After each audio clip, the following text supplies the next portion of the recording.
Good morning, everybody, and welcome to, that's right, the best thing that's ever happened to you in your entire life. It's called Coffee with Scott Adams.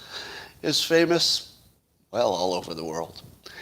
And you're probably here because you saw the description and realized that this would be the most amazing live stream, even better than the best one you've ever had. It's true. And all you need is a cup or a mug or a glass, a tankard or chalice or stein, a canteen, jug, or flask, a vessel of any kind. Fill it with your favorite liquid. I like coffee. And join me now for the unparalleled pleasure.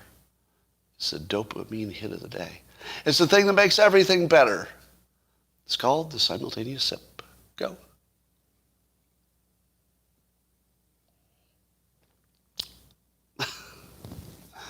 All right. Well, for those of you who are my local subscribers, you know that last night I revealed to you the secret for authoring the simulation yourself. Many of you are trying it. If you're on YouTube, I'm sorry. That was for local subscribers only. Meanwhile, Rasmussen has a poll in which one of the questions was, they asked, has Washington become more or less partisan in the past year? Do you think that anybody's going to answer less partisan? 78% said more partisan. And it's kind of weird that we've drifted into a place. Was it Newt Gingrich who was the first one to make this, I think, a change, which is that one party would do nothing but stop the other one from succeeding, and that's it?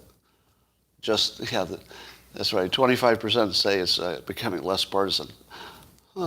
Approximately 25%. Yeah, you caught that one before I did.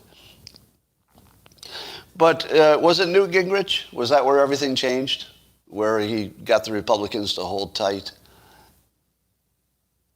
It's about right?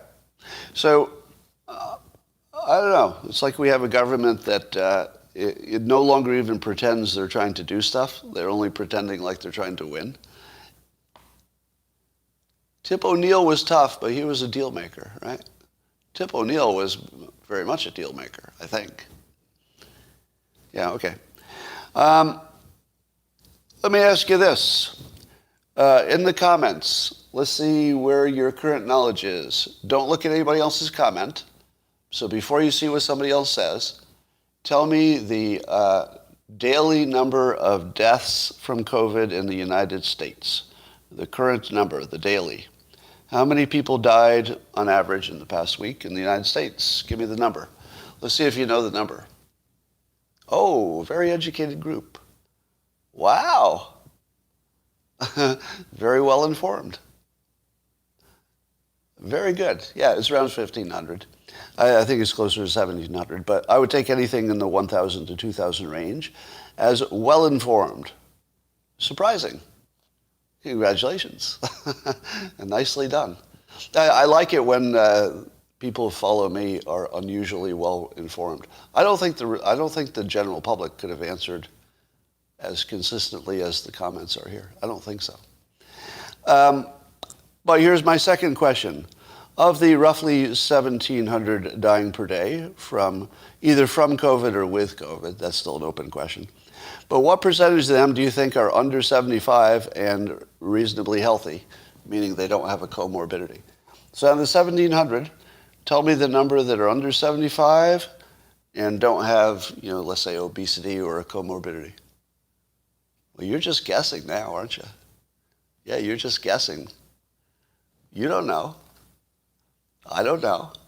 Do you know why you don't know and I don't know? I don't think it's reported.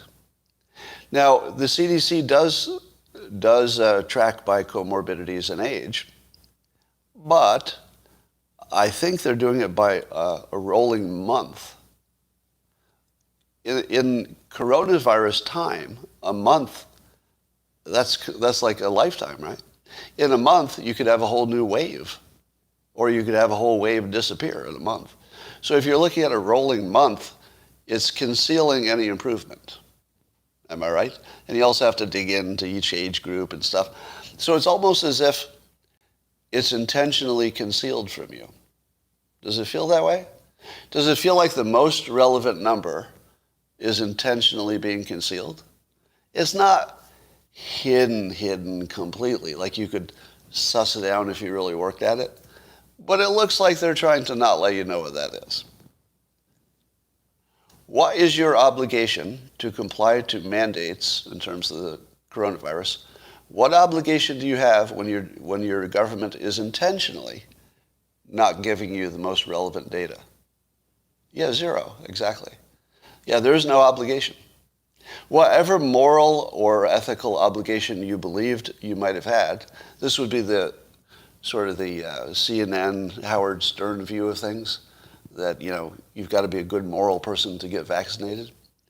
Well, if your government, who is asking this of you, is not going to give you the most relevant number, which they have, they have the number, they're not giving it to you, you have no obligation. You have no moral obligation, no legal obligation, no obligation to your fellow citizens, no obligation. You are free of obligation because of that. And February 1, we are done. The government might take a little while to catch up, but I think the pretty privileged people will lead us. The people who are attractive will stop wearing masks, and then the rest of us will be able to do it. It makes sense that pretty people would go first, because people don't ask them to put masks on. And secondly, it makes more sense for them to take a mask off. People like me, I actually benefit a little by keeping the mask on, because you don't see this half of my ugly face. But the pretty will lead us, as they should. Well, so the Senate Democrats got defeated, as everybody knew, trying to change the filibuster rule so that they could get, I guess, voting rights stuff, as they call it, passed. And Senators Manchin and Sinema, once again, became the only ones that mattered. One of my better predictions was that Manchin would actually be running the country, because he was the only one willing to be a swing vote. If you're willing to be the swing vote, you get to run the country. And I felt like he was the only one. And I think Sinema's a slightly different question. I'll talk about that. But why was nobody else smart enough to know that all they had to do is be flexible and they'd be in control of the United States? Like, he was the only one that figured that out. Now, maybe he's the only one who had the flexibility to do it or something. That's true as well. But it feels like it was an obvious play that he uniquely stands out in taking. Now, Sinema, I can't say enough good things about the way she played this, and Manchin too. So let me say this as let's say, aggressively as I can.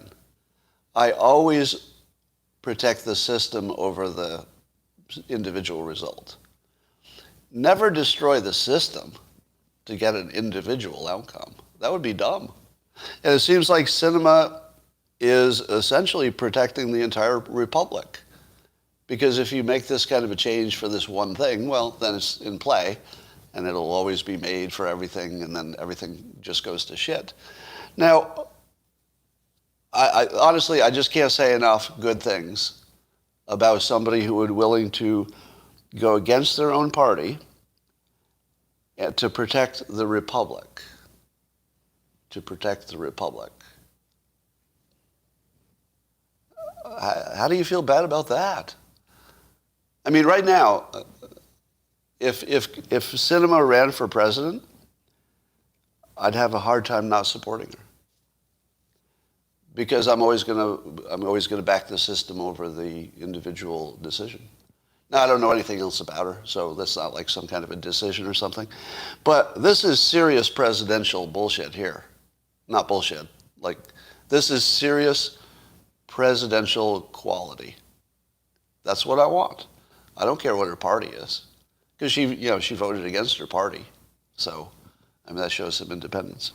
Now, I with this crowd, I know it's hard to hear me say that I might back somebody on the left, but let me state it more definitively. If it's the best candidate, I would back the candidate on the left. I know you don't want to hear that, but if it was the best candidate, I could do it easily. It wouldn't be any problem at all. But it'd have to be somebody who wanted the system to work. Let me give you some more examples of what I think that would look like. And I'm not suggesting that Sinema or Manchin would have these views, but it's one I'd like to see. You know my view that abortion will never be decided because we'll always be fighting about it. So if you can't decide what's right, but yet you have to decide, and you can't get everybody to agree, but you have to move on, you have to get past it somehow, that the default is to default to who decides. It's the Thomas Sowell view, that if you can't decide what to do because nobody will agree, you can still argue it. You can still fight it all day long, and of course you should if you think it's important. But if you can't decide and get everybody on the same side, you have to default to protecting the system. So who is the best deciders? Well, I don't think the president should ever be involved in abortion. That's my opinion. And here's why. Because the president of the United States should never have any say in who lives or dies unless it's a war situation, really. But that just shouldn't be the president. States, somebody's got to make a decision. So you want to drive those kinds of decisions as low down into the process as possible, as close to the individual and their doctor as you can get it. Because that's a better system. It's more likely to be sustained. So I think there are a whole bunch of things like how we do omnibus bills and how you do the veto and how do you run elections? Do you have a transparent election or not? So there's just tons of stuff where I'd love to have a leader who says, you know what? We're never going to agree on this stuff. So I'm not even going to make it my job to tell you what's right. I'll just make it my job to make sure the republic stays strong and let you guys argue it out. Once the public comes up with a decision, maybe 75% of you want the same thing, then the system will give it to you. But I'm going to make sure the system is there so that when the public decides what it wants, becomes well-informed, forms a consensus, that will happen within a structure that can support you. I won't be the one who breaks the system so that even if you made a good decision or one you're happy with, it couldn't be implemented anyway. So I feel like somebody could make that case and win on that, but maybe not. Maybe it's too intellectual. The public doesn't like anything that they have to think about too much. They prefer operating under fear and hoaxes and that kind of stuff. Here's some CNN fake news. So here's how they handle the fact checker with Biden. So Daniel Dale at CNN does the fact checking. And to his credit, although the item on the CNN page was small, I believe it was one sentence, just sort of hidden down at the bottom in the middle, that, by the way, we also did some fact checking on Biden's press conference. Yeah, there were in fact a number of false statements, but nothing to see here. Just look away. Look, it's Trump. Look, over there. It's Trump. Look, everybody. Oh, can you believe that? So that's what CNN's doing. The old, don't look here. There's nothing to see. But then Daniel Dale goes on to say that indeed Biden said a bunch of things that weren't true. You probably are aware of them all. I don't need to have to go through them. But he said a bunch of things that weren't true. But then Daniel Dale was quick to say that Biden's lies, while dozens of lies, that Trump had thousands. And that you could not compare the mere dozens of lies told by Biden. I mean, it's just dozens. How do you compare dozens to thousands? Do you see any trouble with the way he is presenting that data? Does any error in analysis jump out at you? How many times has Biden spoken in public? Right. Versus how many times did Trump speak in public? And now let me ask you this. When they say Trump told thousands of lies or failed to fact checking, do they mean that he told thousands of individual different lies on different topics? Is that what that means? Did Trump really tell thousands of unique and different lies, or did he tell something closer to dozens of lies that he repeated more often because he talked more often and tweeted more often? It seems to me that Daniel Dale is trying to get away with comparing one lie repeated 3 times and count that as 3, where if Biden doesn't speak in public as often, he gets a 1 because he only talked once. Is that what happened here? I think so, right? Give me a fact check. That's exactly what happened here, right? They compared dozens to thousands as if that was actually a fair comparison. That's fake news. I fact check your fact checkers and find you fake. Stamp. Here's some more fake news. Letitia James, the Attorney General, says her office has uncovered, quote, significant evidence, quote, indicating that the Trump organization used fraudulent or misleading asset valuations to obtain a host of economic benefits, including loans, insurance coverage, and tax deductions. And Michael Cohen, who presumably was privy to any of those discussions, he says he was, deeply in the inside. He was Trump's attorney, and when asked on CNN to give an example of this egregious and illegal, very illegal asset valuation stuff, what was the best example that Michael Cohen could come up with? Because he did. He came up with a pretty specific example of Trump inflating his property values. What was the context in which Trump inflated his property taxes? So, not property taxes, his property values. What was the context? According to Michael Cohen, this is not me, Michael Cohen said the context was to make sure he looked better on the Forbes Fortune 500 list. That was the argument.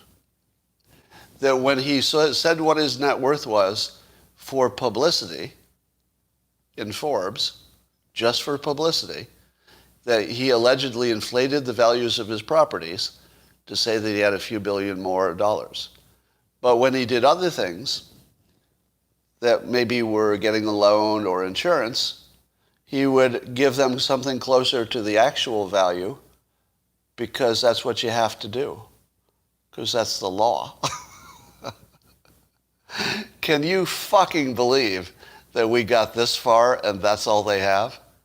They don't have anything. Well, according to Michael Cohen, who would be the closest to the actual reality, according to Michael Cohen, they literally have fucking nothing. That he lied to Forbes magazine. Do you know that Forbes magazine also reports my net worth? Do you think they got it right? No. How in the hell would Forbes know my net worth? Think about it. Let me think about it. How in the world would anybody calculate my net worth? Like they know what I've invested in the last 30 years? Really? Forbes knows how I invested in the last 30 years. It knows what happened with my marriages. It knows that? Of course not. So the Forbes Fortune 500 thing is publicity for Forbes, and that's how you should see it. I mean, it's fun. It's like a horoscope, basically. It's just entertainment. So something that's just publicity for a magazine, which Trump wanted to get some publicity for himself. So it's a double publicity situation, which everybody in the modern world understands as hyperbole. I mean, that's how getting attention works. You're a little hyperbolic, PR. And that was compared to the legal process where you're getting a loan or, paying, property tax or whatever. Wow. If that's all they have, this is one of the biggest hoaxes of all time. Now, I'm not saying that is all they have, but let me go down to another level.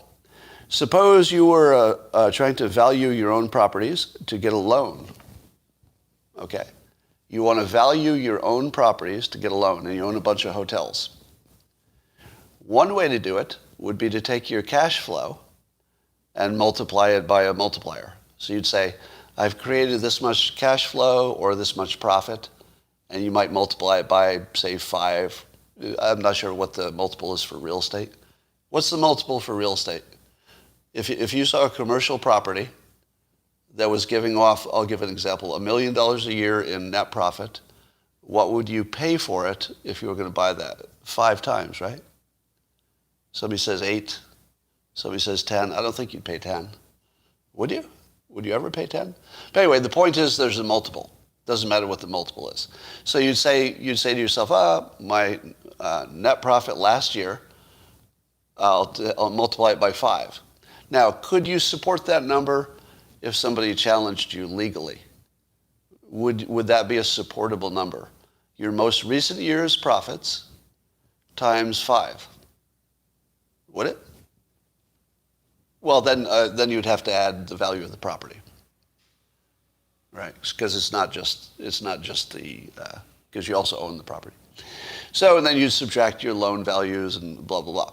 So that would be one way to calculate it. Now, suppose instead of taking the most recent year and multiplying it by 5, you say to yourself, every year is up and down, it's unpredictable.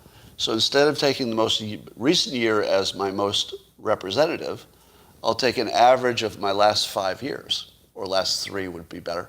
I'll take an average of my last 3 years, and I'll multiply that by 5. And that might be very different than just taking the last year multiplied by 5. Is that legal? Yeah, because you have a good reason for it. It's legal if you have a good reason. That's it. That's the whole standard. If an accountant or a lawyer can come in and say, well, here's my reason, you don't go to jail for that. It might be reversed, but if an expert says it's a perfectly good reason, you disagree, I get that, but my reason was okay, that's perfectly legal. Now suppose he said instead, I'm going to look at comparables. I'm going to look at my property, compare it to other things nearby that sold recently. That's entirely subjective because you have to decide what is comparable. And there's never anything comparable. A specific hotel doesn't really have a comparable. There's nothing just like it. You could do square footage and stuff, but it wouldn't be the same hotel, the same level of accoutrements, etc. So you basically have a huge subjective ability to say, okay, I think my hotel is just like that one across the street. But you could have said, nah, it's not really like that one across the street. I think it's more like the one down the road. And then completely legally, you can give yourself an evaluation that could be way high or way low. Completely legal. There's nothing illegal about that. You just have to be able to back it up. Now, those are just a few examples. But trust me when I say there are more ways to do this that are also completely legal. And you can use different methods for different contexts. So if you're doing it for PR, you can just make up some numbers. It's totally legal. If you're doing it for the bank, you better be able to back it up, but it could be anything, all over the place. You know what? You could even say this. I believe this would be legal. I would need an opinion on this. But I believe Trump could say, I just got elected president, so I think the value of my properties will go way up or way down. And just say, well, there is this external event, could have been, climate change, could have been anything, some external event.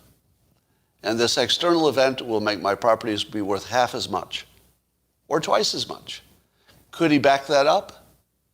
Yeah, you could back that up.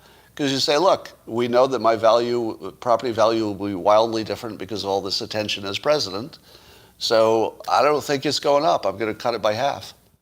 What actually happened to the values of his holdings while president? Well, the coronavirus killed everybody.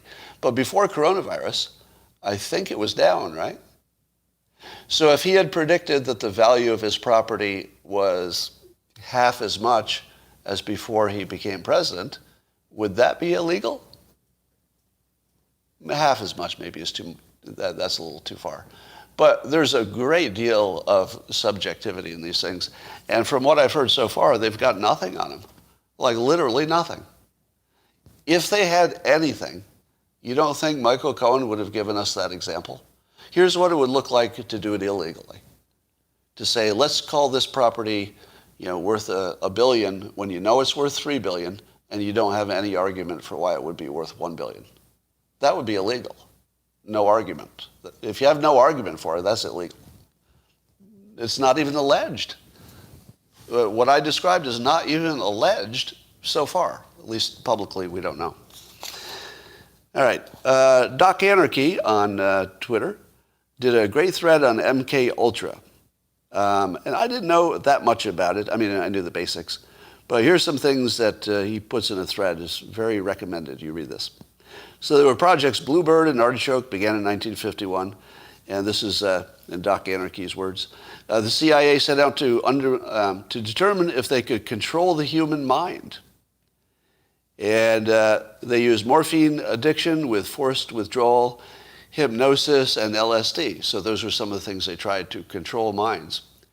And then Doc Anarchy says the project failed in usual government fashion. In other words, they didn't find something that would control people's minds. Uh-huh. Didn't they?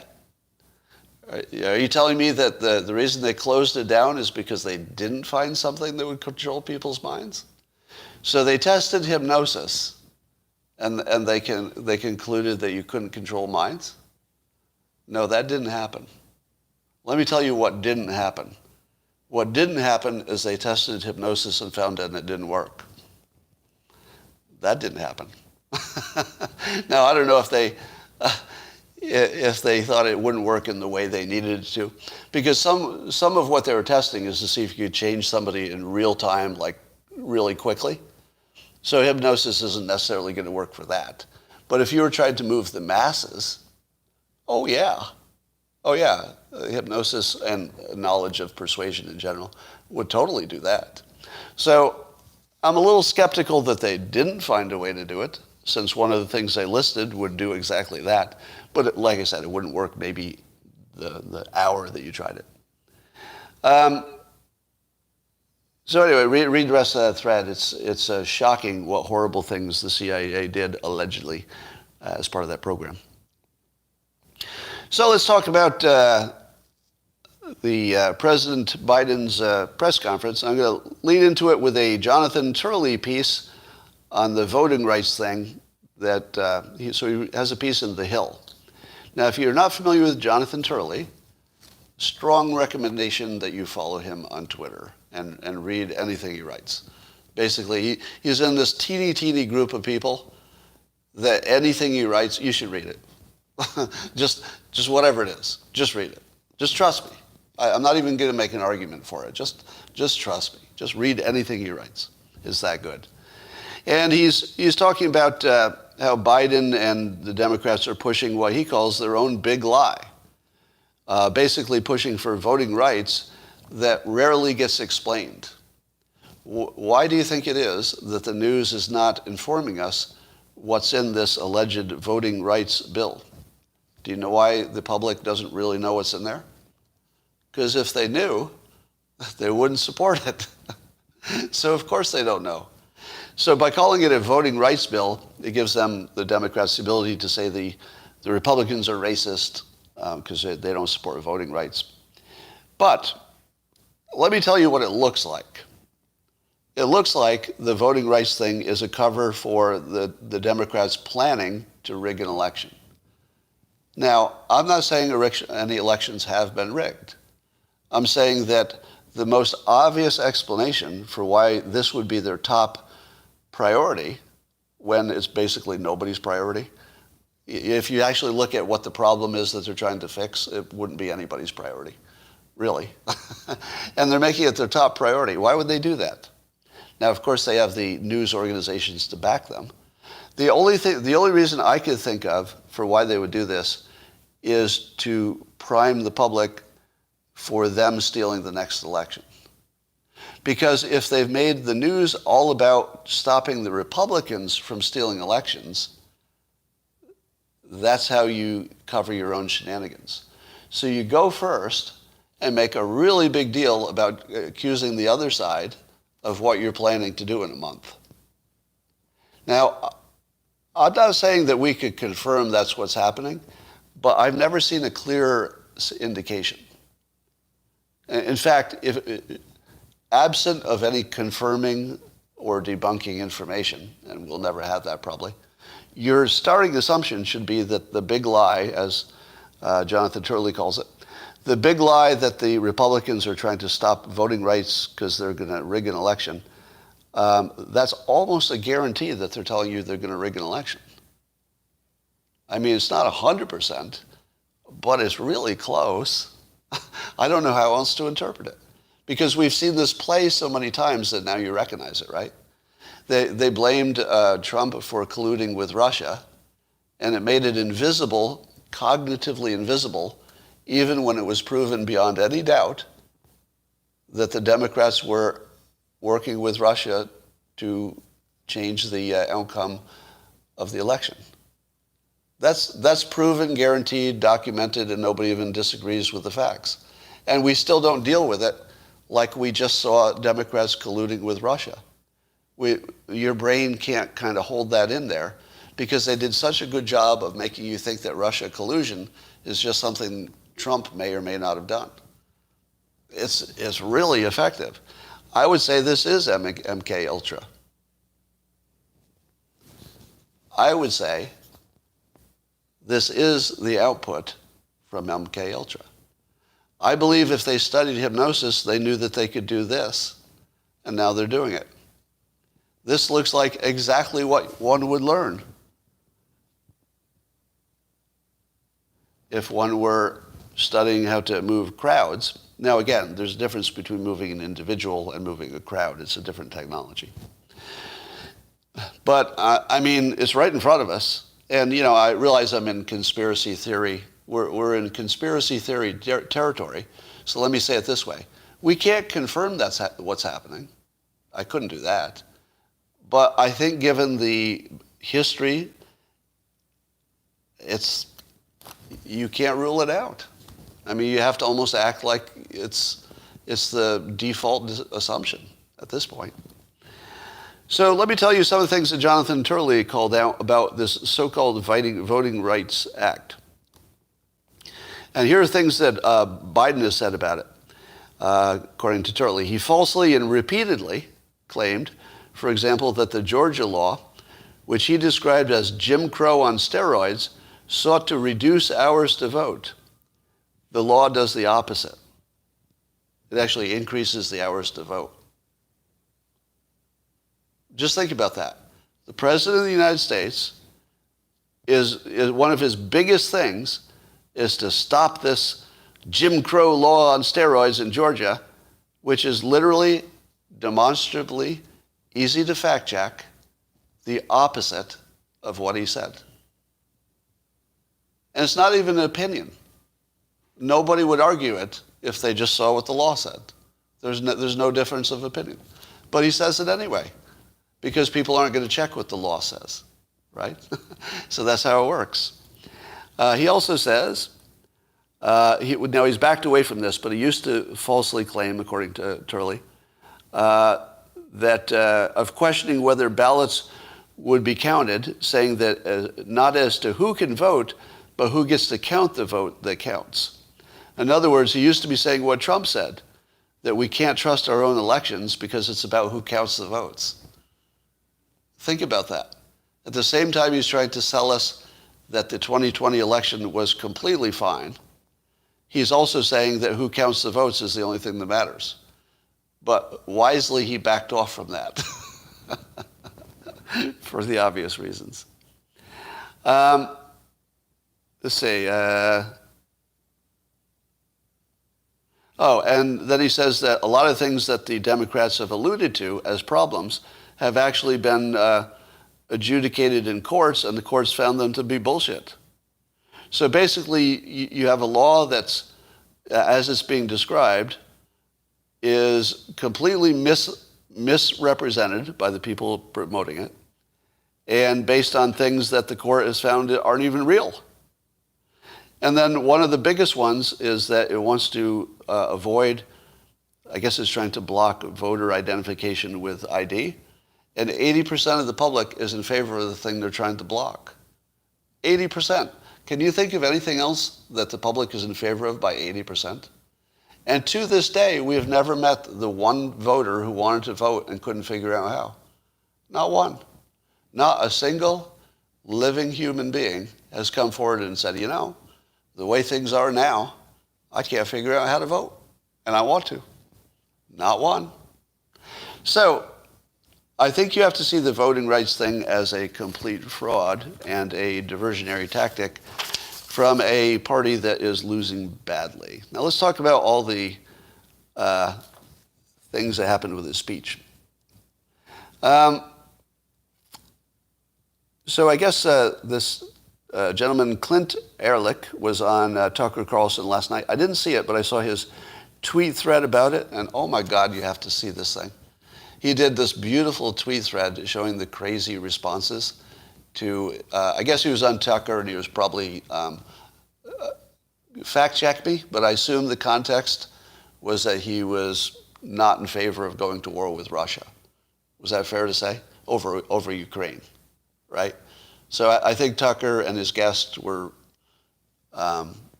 against going to war with Ukraine. The reactions to that from the Democrats were just batshit crazy.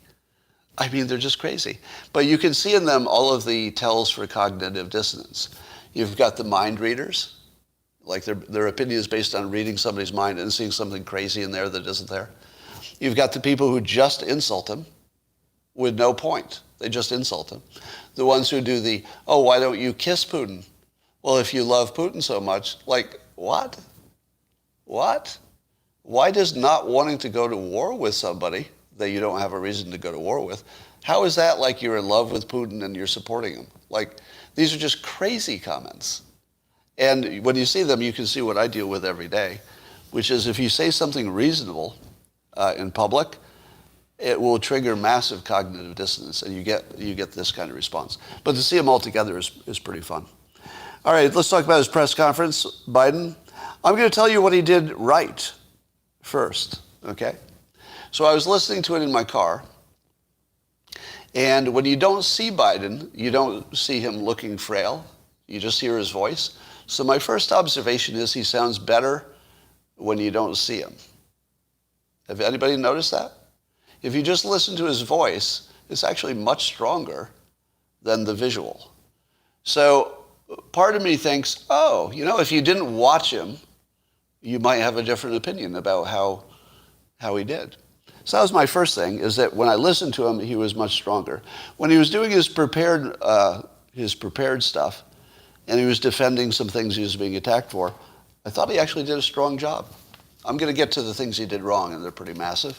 But I want to start by saying that I thought that his persuasion game, if you don't count the gaffs, which were horrible, but if you don't count the gaffs, his persuasion game was really good. It was really good. I mean, there were prepared comments that people may have told him what to say, et cetera. But let me give you some examples. You're worried about inflation, as of course you could. So here's his defense to it, which I found, incomplete, but judged only as persuasion. Not bad. He had an answer for it. He said that. He said, what did he say about inflation? Oh, he said, for example, that it's global. And that's actually a pretty good argument. If he says, wait, inflation is global, then you think, oh, wait, maybe it's not because some of his own policies. Now, of course it's because of some of his own policies. But it's a really good defense that it's global, because he doesn't tell you what's the difference between the global inflation and his. So if you don't know that there's a difference, and I didn't look it up, it sounds convincing. Oh, it's a global thing. It can't be you. So that's a good defense. Forget about whether it's true. I'm just saying if it's a good defense. Then he said that cars are a big part of that, and the cars are super expensive, but it comes down to we can't get chips, and that he's working hard to bring chip making back to the United States. So there he actually turned a negative into a positive.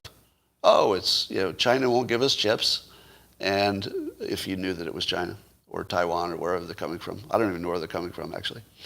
But we don't have them. But you think, oh, this is going to be a reason for us to build our own chips. For a while, it'll be expensive, but it'll just go away because then we'll have cars. So he turned that into a positive pretty well. And then he blamed the pandemic for the rest. So I'm not saying that he passes the fact check, right? When I look at this thing, there are three levels. I look at, are the policies he said good? Is he lying? You know, the fact check part. And then is he persuading? And they're all different. On persuasion, he actually did a pretty good job on the inflation question. Now, fact check, I don't think he passes the fact check, but persuasion was pretty good. Also, when he started talking about Russia, he did a good job. He completely screwed the pooch later. We'll talk about that. But when he first started talking about Russia, he said very close to what I used to say, that they're asking for, he didn't say it this way, so I'm paraphrasing, but he sort of said that they were asking for reasonable things that we wouldn't bother giving them anyway.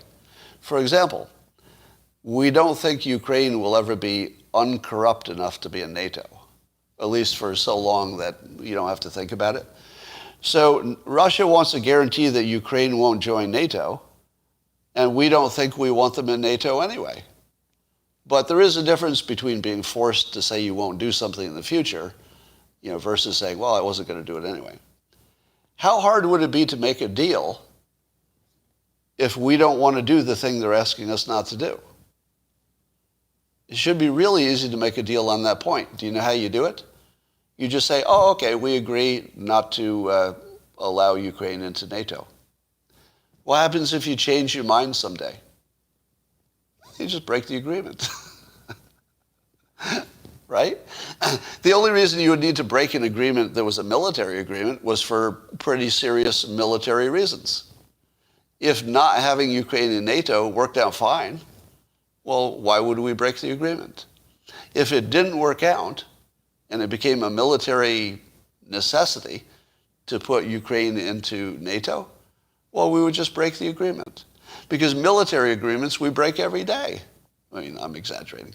But anybody would break a military agreement if keeping it made them susceptible. Am I wrong? Is there any country that would not break a treaty if their national defense was legitimately at risk?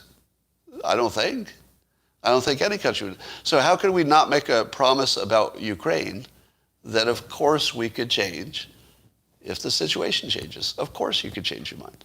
So I thought that his take on that was spot on. That how could we not make a deal on that? Now, what was the second point? Remind me, was it putting offensive weapons or defensive weapons in Ukraine? There was a second point about not just Ukraine, but maybe the neighboring countries, putting offensive weapons there. And I thought to myself, do we really even need any of that? Like, how militarily necessary is any of that stuff? So when he described the fact that there's actually no reason to be at war with anything, I thought he was spot on. Now, later he blew it. We'll get to that. I thought he also did a good job of, in the beginning, showing that he was strong, and he was bragging about how long he would go, and he would go longer than the reporters themselves and stuff. But I did detect, as others noted, a little bit of sundowner toward the end. Did anybody else detect that? Did anybody watch the whole thing so you can see how he starts strong and he's definitely weaker at the end? Yeah, most of you can see it. And at one point, somebody asked the question, a reporter asked, what do you do with the fact that even Democrats, I don't know that this is true, but I feel like the reporter said that even Democrats think he was cognitively impaired. And how did he answer the question, why do even your own team think you're cognitively impaired? And he said, I don't know, and took another question. That was painful to watch. Did you have the same impression? It was a little painful to watch because he didn't even have an answer to why the people who know him best think he's cognitively impaired. That's, I think the answer, I don't know, might have been more honest than we give him credit for. He might not be processing this right. Don't know. All right, one of his biggest gaffes was essentially, indirectly, admitting that the 2020 election he won was unfair. Now, the reason he wants to do voting rights is that he believes that if he doesn't do this, Republicans will use legal means to win the election.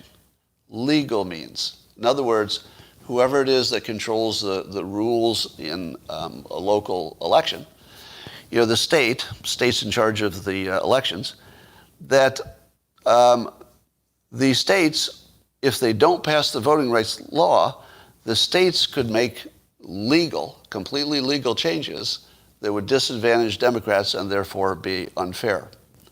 But doesn't that indicate that that was the case in every other year before, right? 2020 and before?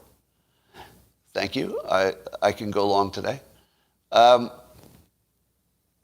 So it seems to me that and here's the pushback on this point. The pushback is that the Republicans are contemplating specific changes that the Democrats know would make things unfair from their perspective. But isn't it a matter of public record that the Democrats and maybe Zuckerberg's money, I'm not sure if these are the same story, don't we know for sure that the Democrats used the pandemic to get in place completely legally a bunch of rule changes that advantaged them and maybe won the election? So why would it be unfair that the Democrats used completely legal means to manage an election that did in fact change the outcome, we would imagine? But why is it suddenly unfair if Republicans do exactly the same thing?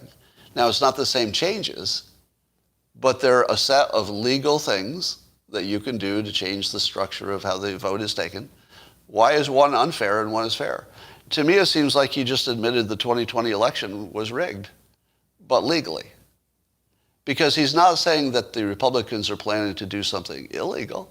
That's not part of the accusation. He's saying they're planning to do something completely legal that would disadvantage them.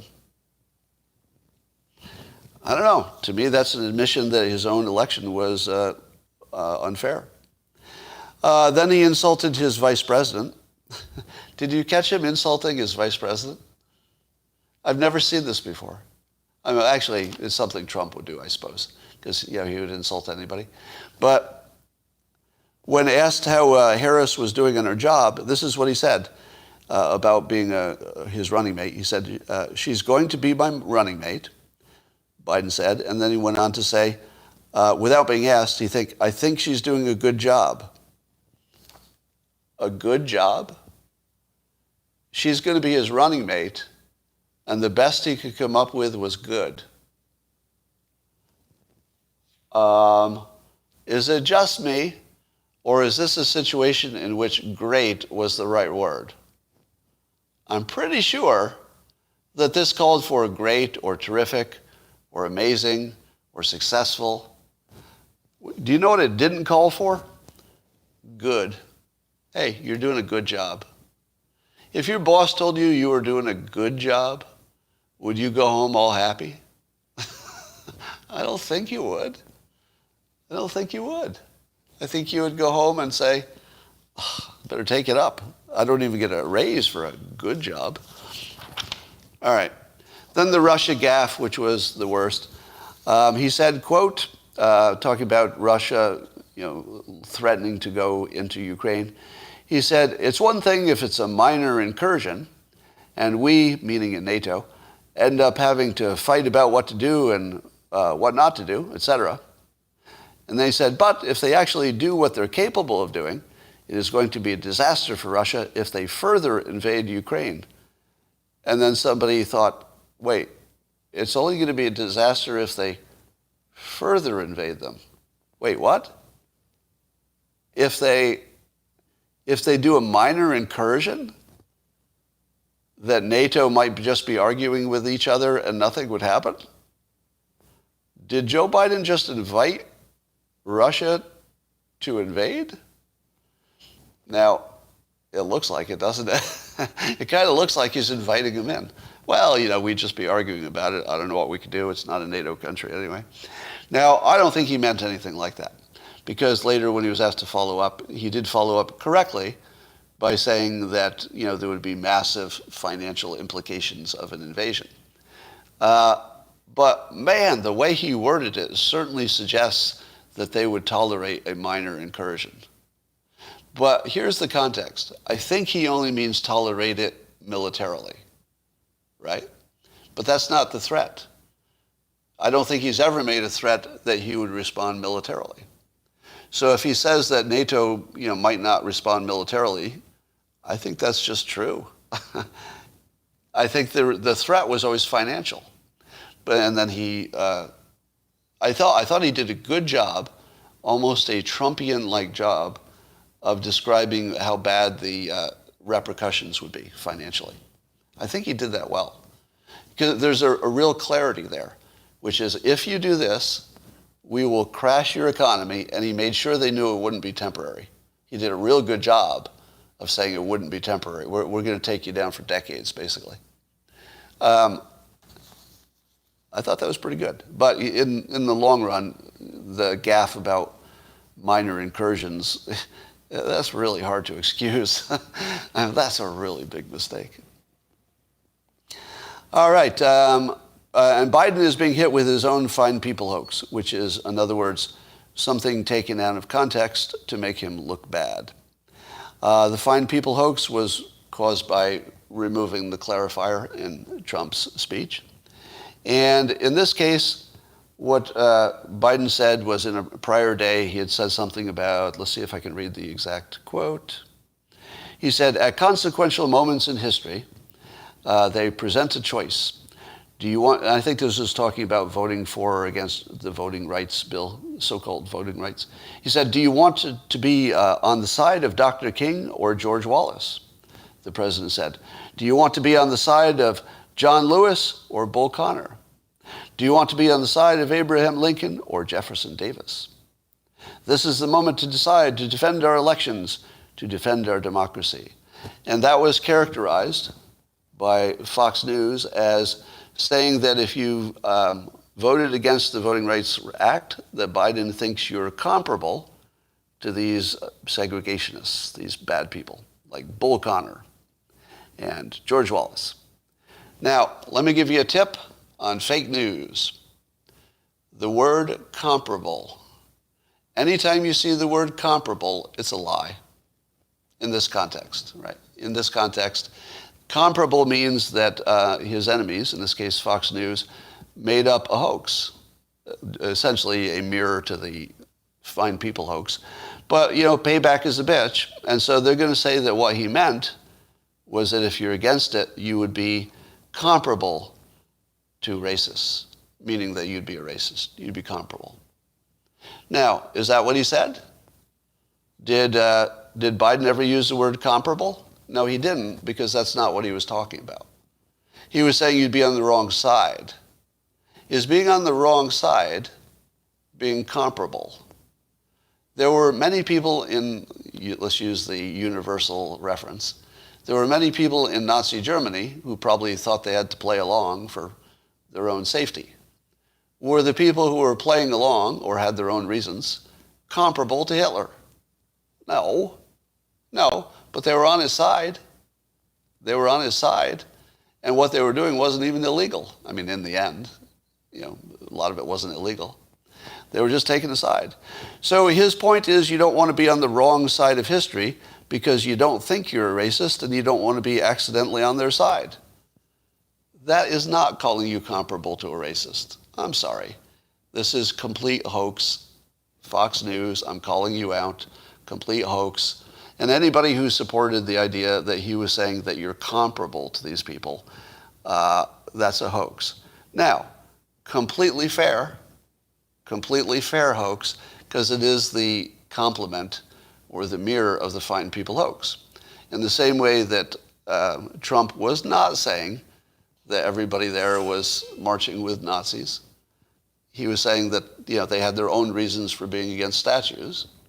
So in a way, you could say they're on the same side, but were they comparable? Really? Was somebody who just thought history is more important than offending people, is that person comparable to a neo-Nazi?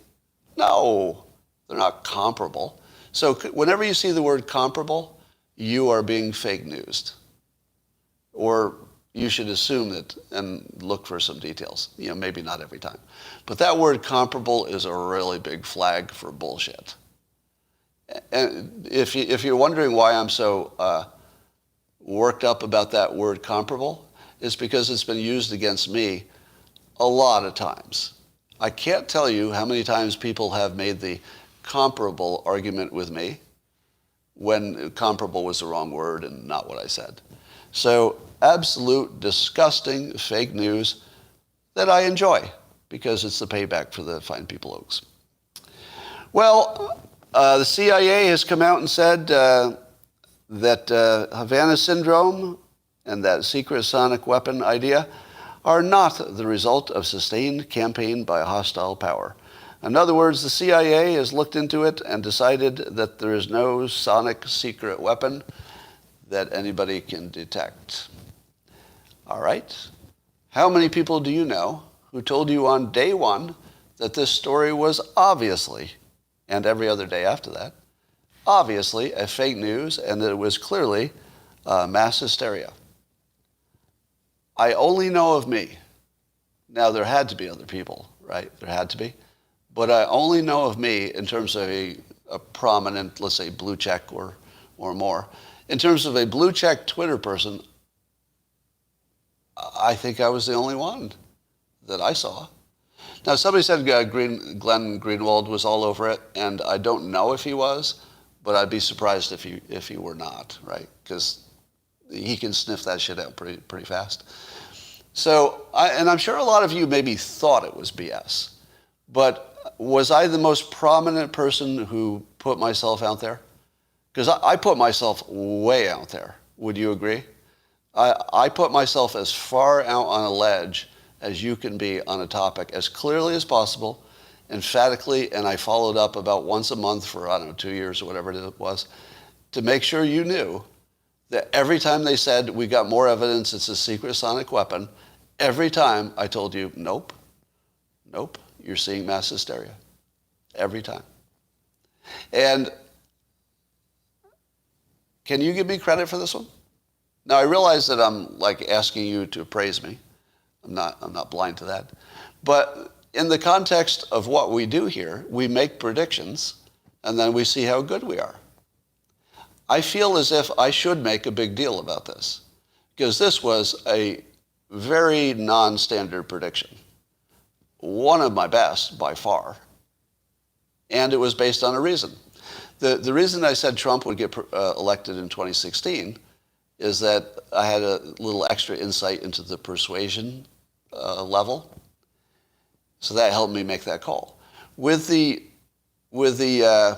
sonic weapon, it's the same skill set. If you know what mass hysteria looks like, you see them right away, right? If you haven't studied mass hysterias, you might say, I don't know. A lot of people say this is happening. I've got doctors saying it's happening. It looks like it's happening. But if you've studied mass hysterias, it's just, you see it like that. It's really obvious. So all I'm claiming is not magic powers. I'm claiming that if you had a skill set in persuasion, that this would jump out at you. Now, I saw a tweet from Mike Cernovich saying, I forget the context, basically something like, we should have known it was bullshit. I would guess that Cernovich had this pegged as bullshit early on. Why? Because he has a skill set in persuasion. Have you ever heard Trump say it was real? Think about it. Has Trump ever said the secret sonic weapon was real? I don't know, but I'm going to bet he didn't. Do you know why? Because he knows bullshit when he sees it. He's really good at that. He's good at creating bullshit, but he's really good at spotting it. Takes one to know one sort of thing. I think he spotted it on day one. I don't think he even once talked about it like it was real. Did he? Yeah. So, I don't know. I think that's my best work yet. Let's talk about trans athletes. I will remind you that my take on trans athletes, when I wasn't just being provocative, because sometimes I was just having fun, was that sports are broken, not the athletes. That the thing that needed to get fixed was not what the trans athletes were doing, it's that the sport itself needed to be adjusted so that people were always playing people of comparable ability, however you get there. So the NCAA just announced a big change in their trans policy, in which each particular sports national governing body, if you have one, some of them don't, will be responsible for determining transgender athlete participation. Now, on some level, they're just kicking the responsibility to other people, but it seems like the essence of it is that each sport will decide how much it matters. See what I mean? So, for example, if there's a skeet shooting sport, and nobody thinks that gender makes a difference, then that sport can say, yeah, trans doesn't matter, whatever you want. But if it's say boxing, then the boxing commission could say, oh, the physicality matters, so we'll make some adjustment.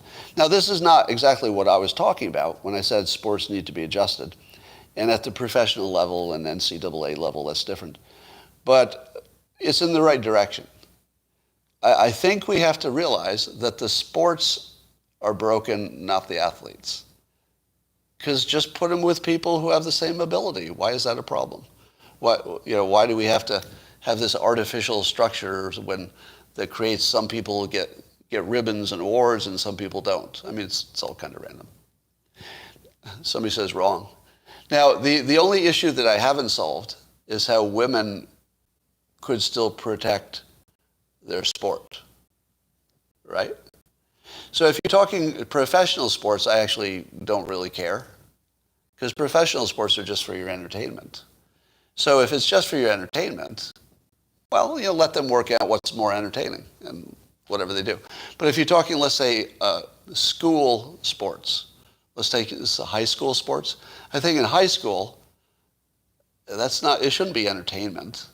That should be for the benefit of the kids. And the benefit of the kids is that everybody gets to play a sport that they like with people who are comparable ability. Because it's not entertainment. I mean, not primarily. It's for the kids. So just give them teams they can play on, however you need to do that, so that nobody gets hurt and they play equal abilities. I think that's where it's heading. Somebody says Scott on sports is out of his league. How hard is it to understand sports, really? I mean, that is such cognitive dissonance. Now, do you imagine that I didn't play sports or something? I mean, I played like every sport. I would play 3 sports a day, typically. 3 different sports a day when I was a kid. Yeah, everybody understands sports. There's nothing mysterious about it.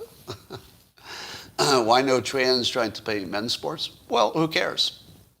Who cares? Who cares about that question? As long as everybody's playing on the team that's comparable, why does anything matter? So I'm not for or against trans playing in any particular sport. So I don't know if this is a revision or a clarification or what it is. I'm not in favor of automatically saying any trans person can play on any sport just because they want to. Would you be happy with that? Which probably sounds a little different from what I've said before. Would you agree with this? That I do not support trans people just getting to choose the sport that they play on. I think the sport needs to decide, not the trans player. But the only thing that I add to that is that the sport needs to fix itself so everybody can be accommodated. Now, if you couldn't do it easily, then maybe I wouldn't be in favor of it, because I don't think everything has to change to accommodate everybody all the time. That would be crazy. But given that this isn't really a hard change, intramural sports already solve it. If you wanted to play intramural sports, you would just find a team that was your ability, and you would just play on it.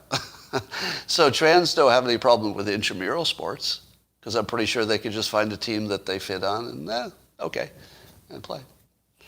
So I think I can support you this far, which should be all you need. This should be all you need, which is it shouldn't be up to the trans athlete. It should be up to the sport. Are we good with that? Would that be a compromise where you can be comfortable with my opinion? It's not up to the athlete, it's up to the sport. Now, did you see what I did there? I favored the system over the decision. When I started this, I was talking about cinema supporting the system over this specific decision. I'm using the same principle here. I want the system to work.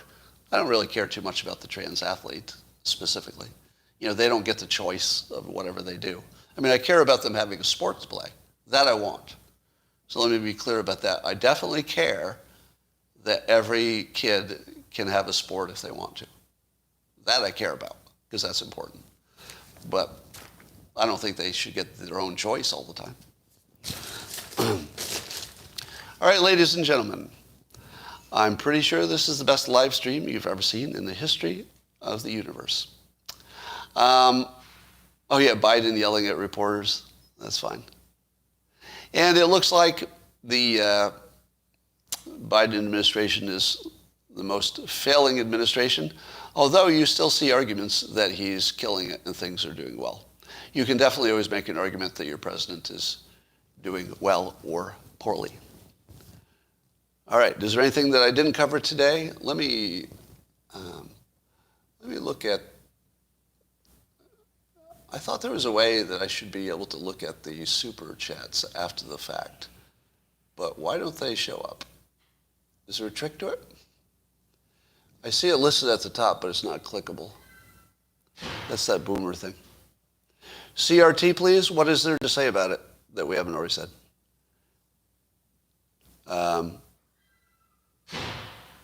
Is the whisper yell effective? Yeah. Yeah, the whisper yell. When Biden does the whisper, as hokey as it looks, persuasion-wise, it's actually pretty good. Because you end up talking about the thing he emphasized. So if Trump did it, I'd say it was a good technique. I'll say the same thing. Yeah, so Carpe, I saw your super chats go by, but I didn't want to interrupt. And I was trying to get back to them. And if somebody could tell me, let me see if I've got a prompt down here. Top chats, super chats. Oh, okay, I think I have it. Wait. No, that didn't do anything. That just made all your chats go away.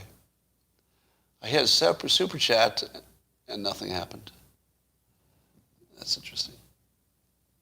I don't know. Well, somebody could tell me how to make that work. It'd be great. Okay, I'm going to...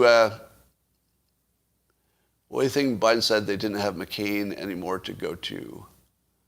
I didn't have a thought about that. All right, that's all for now, and I'll talk to you tomorrow.